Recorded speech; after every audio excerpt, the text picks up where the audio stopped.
Sega.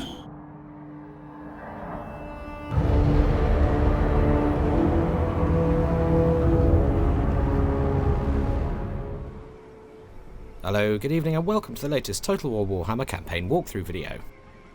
Today we'll be looking at the vampire counts and some of their unique game mechanics, technologies and battlefield units. So here we are, 112 turns into a campaign, and we've had some real commotion so far. After planting our flag firmly in Sylvania and dominating the surrounding vamp factions of Tempelhof and Schwarzhofen, we sort of accidentally went to war with the Greenskins. Pretty much every resource we had was poured into beating back the 4 greenskin doomstacks and assorted heroes that attacked Sylvania, and war making the strangest of bedfellows, we actually managed to tie up a defensive alliance with the dwarfs as we had a major, highly aggressive mutual enemy. During that period, the dwarfs also confederated with Zufbar, nearly doubling their settlement and army count. And despite the fact that our corrupted lands were causing the dwarfs attrition, they chose to sally an army out of Zufbar to help us out in the defence of Waldenhof here.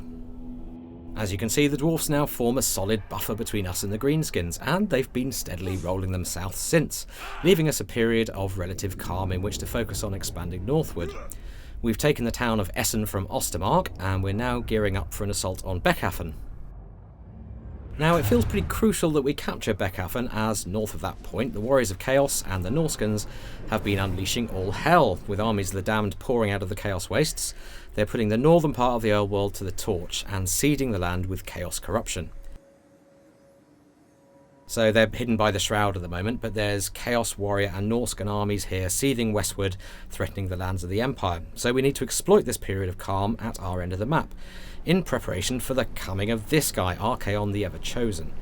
Now, his army is currently encamped, as is the one next to him, probably recruiting, and actually this one seems to be exuding some kind of tentacular effect, so whatever is in that army is likely to be very nasty.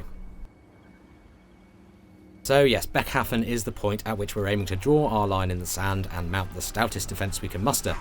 After that, hopefully we can beat the Warriors of Chaos back from whence they came. Now, if we look at our objectives, one of our key victory conditions is to bottle the hordes back up in the Chaos Wastes and ensure that Archaon himself is at least wounded.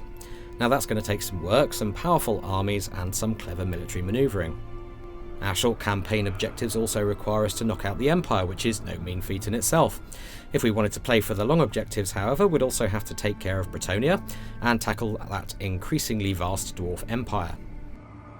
In terms of military might, we have a few armies in the mix, but less than we did have. After a recent and rather costly drive to max out our city development, we now have access to some of the highest tier units in the vampire roster. Checking the building browser in our home city of Castle Drakenhof, you can see that we're now capable of recruiting Terrorgeists, Svargolfs and Hexwraiths. We're currently in the process of replacing our skeleton hordes with these much more powerful units provided by higher tier recruitment buildings, in effect trading quantity for quality. And as you might expect, our turn-by-turn army upkeep costs are therefore beginning to spiral. We're now in a situation where we really need to make some land grabs, and these northeastern human territories are our best hope for that. Recruitment for the Vamps is done in 2 ways. Like any race, you can of course recruit units from buildings that you've built in certain provinces. The second way is to raise the dead, and this is done instantly. You get them the turn that you raise them. Now, corpses are plentiful in the old world, and wherever your lords are, they'll be able to raise from a limited pool of low-tier zombies and skeletons, which will replenish over time. However, large battles with high death tallies tend to seed the ground with a surfeit of corpses, increasing the odds of higher-level undead appearing in the pool, and once the dust of the conflict has settled, you'll get an epic battle site marker like this one.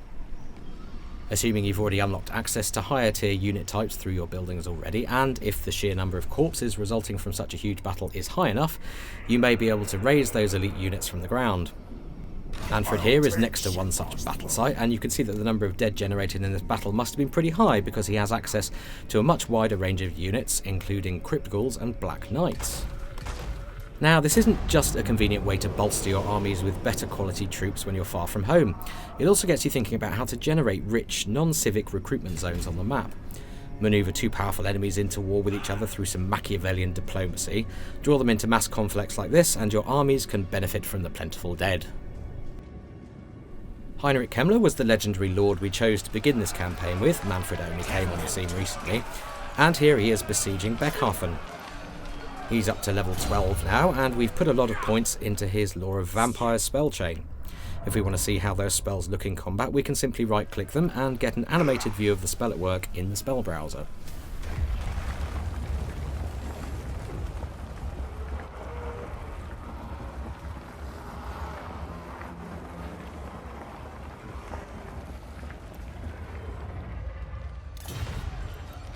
On the character details panel here, you can manage the various magic items wielded by your lords and heroes. You can assign any items you've won to the currently selected character, though if an item is already assigned to someone else, you'll of course get a warning to inform you. Technology-wise, we're making good progress researching the 4 vampiric tomes. The Book of Archon here brings buffs to zombie and skeleton units, along with Graveguard and Black Knights. De Noiro's Blasphemous Bestiary brings improvements to various bestial units, such as Fellbats, Direwolves and Vargheists. Master of the Swarm is actually an excellent early win, as it brings some much needed survivability to your otherwise unarmoured and slightly brittle Fellbats. The Larmian Book of Blood improves many campaign game aspects such as growth, diplomacy and the spread of vampiric corruption. Now, corruption is obviously a really important part of the Vampire Counts gameplay, and you can find plenty of detail on that in our recent Rally Point video. And finally, we're just beginning to make headway into the Liber Necronomica, which improves Crypt Ghouls and Horrors, Cairn Wraiths, Hex Wraiths, and reduces army attrition damage, which is super helpful when your armies are marching on uncorrupted or chaos-corrupted ground. We're currently researching Soulbinder in order to reduce the recruitment and upkeep costs of our newly available Hex Wraith cavalry, as they are expensive units, but as you'll see, there are some very good reasons for that.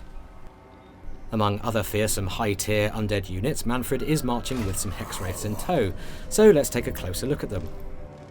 While the physical stats of the Hex Wraiths don't look all that meaty in terms of raw numbers, it's their various traits which make them uniquely powerful.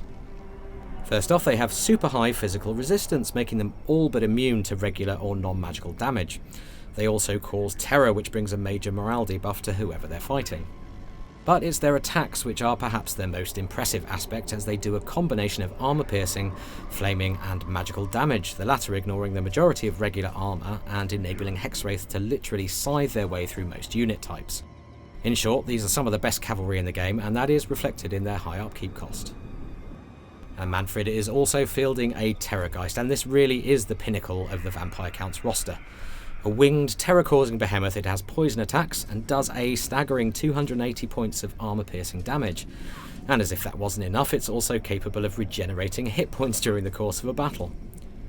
Being a desiccated bag of magically bound bones, however, it is somewhat susceptible to fire damage. So if you're facing one in battle, your flame spells will definitely have a priority target. Okay, we're going to leave Heinrich and the Vampire Counts there for now. Tune in again soon when we'll be taking a closer look at these terrifying high-tier undead units in battle.